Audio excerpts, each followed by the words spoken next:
हिंदू मुसलमान सभी इस वीडियो को जरूर देखें और पूरा देखें। इस्लाम में घर की लड़कियों से निकाह क्यों करते हैं? इस्लाम में लिंग का खतना क्यों करा जाता है? इस्लाम का जन्म कैसे हुआ? इस्लाम में 786 का रहस्य क्या है? कैसे इस्लाम दुनिया का दूसरा सबसे बड़ा मजहब बन गया? आज वीडियो में आपको इस्लाम की वास्तविकता से बिल्कुल सही परिचय कराएंगे, इसलिए वीडियो में अंत तक बने रहिए। ये कहानी शुरू होती है अरब देश में तीसरी शताब्दी से। तीसरी शताब्दी में इस्लाम 786 परिवारों का एक समुदाय था जो सर्वप्रथम अरब देश में निवास करता था। भारत की तरह अरब देश में राजा महाराजाओं का राज्य नहीं था। अरब देश के यहूदी कबीला बनाकर रहते थे। इस्लाम 786 परिवारों के कबीलों का बड़ा समुदाय हुआ करता था। अरब के अन्य कबीलों की तरह ये भी अपना अलग ही स्थान बनाए हुए था। इस्लाम यहूदी समुदाय अपना जीवन पशुपालन और पेड़ों से फल प्राप्त कर करते थे। पहनने के लिबास में उनके पास साधारण वस्त्र हुआ करते थे, जो आज भी यहूदी समुदाय पहनता है। तीसरी शताब्दी में अरब देश में भीषण तबाही आई थी। चारों तरफ सूखा पड़ चुका था। अन्य कबीलों की तरह इस्लाम 786 परिवारों के समूह में लगभग यहूदी जैसे कमजोर पुरुष, बुजुर्ग और बच्चे मारे गए थे। पशुओं की हानि हुई थी भीषण तबाही से। आपदा से बचने के लिए कबीले के सरदार हजरत आदम ने कबीले के सभी परिवारों के बचे हुए व्यक्तियों को एक साथ एक स्थान पर एकत्रित करा और प्राकृतिक से हुई हानि पर चिंता जताई। सभी परिवार के मरे हुए व्यक्तियों का शोक मनाया और सभी को फिर से अपने जीवन की नई शुरुआत करने का उपदेश दिया था। सभी के रहने और खाने पीने की व्यवस्थाओं की जिम्मेदारी कबीले के सरदार हजरत आदम और बाकी बचे हुए यहूदी पुरुषों पर थी। रहने और खाने पीने की जो व्यवस्थाएं नष्ट हो गई थीं, जिसके लिए हजरत आदम ने खाने पीने की व्यवस्था को लेकर जंगली पशु के द्वारा छोड़े गए भेड़, बकरी और गाय के मांस को उस वक्त सभी के लिए उत्तम समझा और सभी को इस भोजन को स्वीकार करने का आदेश दिया। जीवन को सुरक्षित बनाए रखने के लिए सभी सदस्यों को शुरुआत में मांस खाना बहुत कठिनदायी रहा, किंतु भूख की आग और जीवन की जरूरत ने सब कुछ संभव कर दिया था और कई दिनों की मेहनत के बाद फिर से रहने की व्यवस्थाओं को ठीक करा गया। समय के साथ सभी जीवन के नए बदलाव को स्वीकार कर चुके थे। पुरुषों की संख्या महिलाओं की संख्या से बहुत कम थी और जन्म लेने वाले बच्चों में लड़कियों की संख्या निरंतर बढ़ती जा रही थी। अरब देश में भारतीय शादी के मुताबिक सब कुछ विपरीत था। शादी को परिवार और लड़के लड़की द्वारा निकाह कबूल कर स्वीकार करने की प्रथा थी, जो आज तक चली आ रही है। कबीले के सरदार हजरत आदम ने लड़कियों की संख्या ज्यादा और पुरुषों की संख्या कम देखते हुए एक पुरुष द्वारा कई महिलाओं के साथ निकाह कबूल करने की प्रथा को लागू करा था। कबीले के सभी सदस्यों ने अपने भविष्य की जरूरत को देखते हुए इस प्रथा को स्वीकार कर लिया। प्राचीन काल में शादी के लिए उम्र का कोई महत्व नहीं था और आपसी पारिवारिक शादी को भी प्रथा में शामिल कर दिया था। इस प्रथा में दूध के रिश्ते को छोड़कर बाकी सभी आपस में निकाह कर सकते थे। फिर चाहे पारिवारिक भाई बहन ही क्यों ना हो, पति पत्नी के आपसी मतभेद में तलाक के लिए भी हजरत आदम ने स्थान दिया और दोबारा से आपस में निकाह करने के लिए हलाला जैसी प्रथा को भी शामिल करा, सजा के तौर पर, ताकि आपसी मतभेद में तलाक ना हो। हजरत आदम ने स्त्री का हलाला घर के पुरुष द्वारा करने का प्रावधान रखा था, फिर चाहे वह रिश्ते में कोई भी हो। हजरत आदम ने अपने जीवन में कई निकाह करे थे ताकि कबीले की संख्या में वृद्धि हो। अरबी भाषा में कबीले के सरदार को प्राचीन काल में नबी कहकर पुकारा जाता था। अरब देश में भीषण तबाही से पहले मूर्ति पूजा का ही महत्व था। वह मूर्तियां शिव परिवार को दर्शाती थीं। भीषण तबाही के बाद हजरत आदम ने ही सर्वप्रथम मूर्ति पूजा को बंद कर कर नमाजी वंदना करी थी। कबीले के सभी सदस्यों ने हजरत आदम की बात को महत्व देते हुए मूर्ति पूजा को बंद कर कर नमाजी वंदना शुरू कर दी।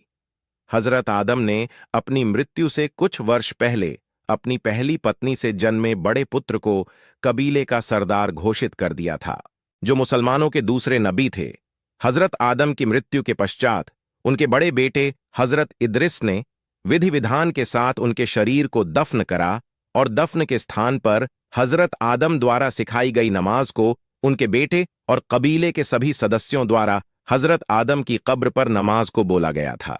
3री शताब्दी का ये वो दौर था जब किसी को अरबी भाषा को लिखने और पढ़ने की पहचान नहीं थी। पहली बार हजरत इदरीस ने अपने कबीले के सभी सदस्यों द्वारा 5 बार नमाज को हजरत आदम की कब्र पर पढ़ा था और नियमित रूप से रोज 5 बार नमाज को पढ़ा जाने लगा। दूसरी तरफ हजरत इदरीस ने अपने कबीले को नई पहचान देने के लिए कबीले को इस्लाम नाम से पहचान दी और अन्य कबीलों को अपने इस्लाम में जोड़ने के लिए, इस्लाम को मजबूत और ताकतवर बनाने के लिए, इस्लाम के सदस्यों को अन्य कबीलों तक जाकर इस्लाम को स्वीकार करने की मुहिम को चलाया था। जो छोटे और कमजोर कबीले थे वह इस्लाम से आसानी से जुड़ते गए और जो इस्लाम में शामिल नहीं होता था उस कबीले पर रात के समय हमला कर पुरुषों को मार दिया जाता था। छोटे बच्चे और स्त्रियों को उठाकर ले जाते थे और सब कुछ लूट कर ले जाते थे। जबरदस्ती महिलाओं को इस्लाम स्वीकार करवाकर अपनी बेगम बना लिया करते थे। ये वो वक्त था जब इस्लाम हैवानियत की हद पार कर चुका था। एक समय ऐसा आया था जब पुरुषों में विभिन्न स्त्रियों के साथ संबंध बनाने से पुरुषों के लिंग में इन्फेक्शन की बीमारी फैलने लगी थी। इसके उपचार में इस्लाम के हकीमों द्वारा पुरुषों के लिंग का खतना करा गया था। खतना करने से और प्राकृतिक उपचार से पुरुषों में यह बीमारी समाप्त हुई थी। इस्लाम के सबसे बुजुर्ग हकीम की राय पर यह तय किया गया कि यह बीमारी किसी और को न हो, इसके लिए बच्चों के जन्म के पश्चात बच्चों के लिंग का खतना करवा दिया जाए। इसलिए आज तक इस्लाम में बच्चों के जन्म के पश्चात उनके लिंग का खतना करवा दिया जाता है। आज की तुलना में प्राचीन काल के पुरुषों में अधिक ताकत हुआ करती थी। दिनचर्या में जानवरों के मांस का सेवन करने से और अन्य कबीलों को लूट कर खाने से इस्लाम पुरुषों में क्रूरता बढ़ती गई, जिसके कारण सुंदर स्त्रियों को देखकर इस्लाम धर्म के पुरुष स्त्रियों को उठाकर ले जाने लगे थे। यह घटना अन्य कबीलों के साथ साथ इस्लाम धर्म में भी होने लगी। इस घटना की जानकारी पर हजरत इदरिस इस्लाम के दूसरे नबी ने इस्लाम धर्म की महिलाओं को गैर पुरुषों से बचाव के लिए सर से लेकर पैरों तक बुर्के के लिबास का आदेश दिया था। बुर्के के लिबास ने महिलाओं के सुंदर रूप को गैर पुरुषों से छुपा दिया था। हजरत इदरिस ने शक्ति के साथ इस आदेश को सभी इस्लामी महिलाओं को पालन करने के लिए कहा था। बुर्के के लिबास में महिलाएं गैर पुरुषों से लगभग सुरक्षित हो चुकी थीं। समय बीतता गया और समय के साथ इस्लाम बहुत तेजी से दूर दूर तक फैलने लगा। अन्य कबीलों से लूटकर लाई जाने वाली महिलाओं को बाजार लगाकर बेचा जाने लगा। इस्लाम धर्म में इस्लाम के कई नबियों ने शासन किया। बहुत से नबी ने प्रार्थना के लिए बहुत सी आयतों की रचना करी और प्रार्थना में शामिल करा। इस्लाम की जरूरत के हिसाब से कई नबियों द्वारा इस्लाम में विभिन्न परिवर्तन करे गए।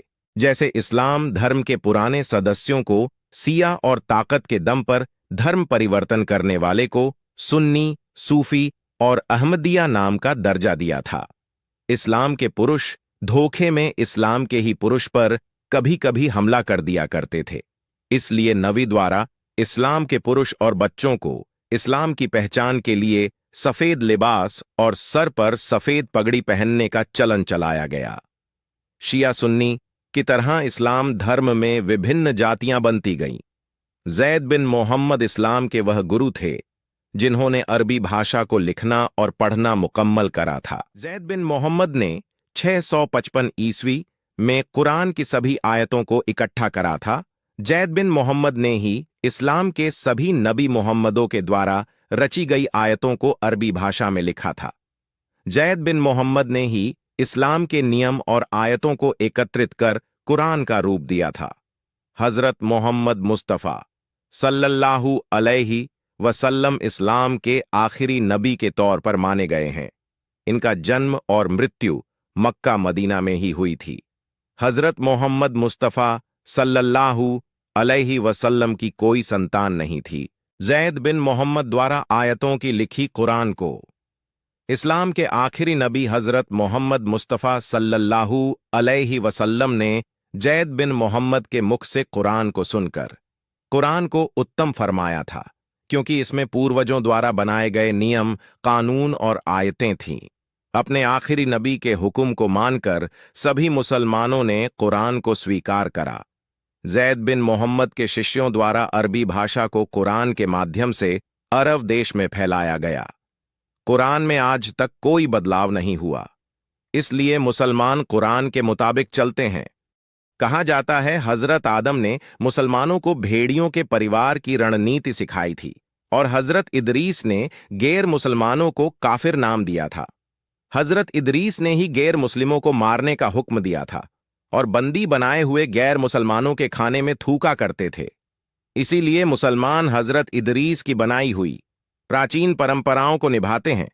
मुस्लिम धर्म की सच्ची कहानी पर आप की क्या राय है, कमेंट में जरूर लिखें और चैनल को लाइक सब्सक्राइब जरूर करें।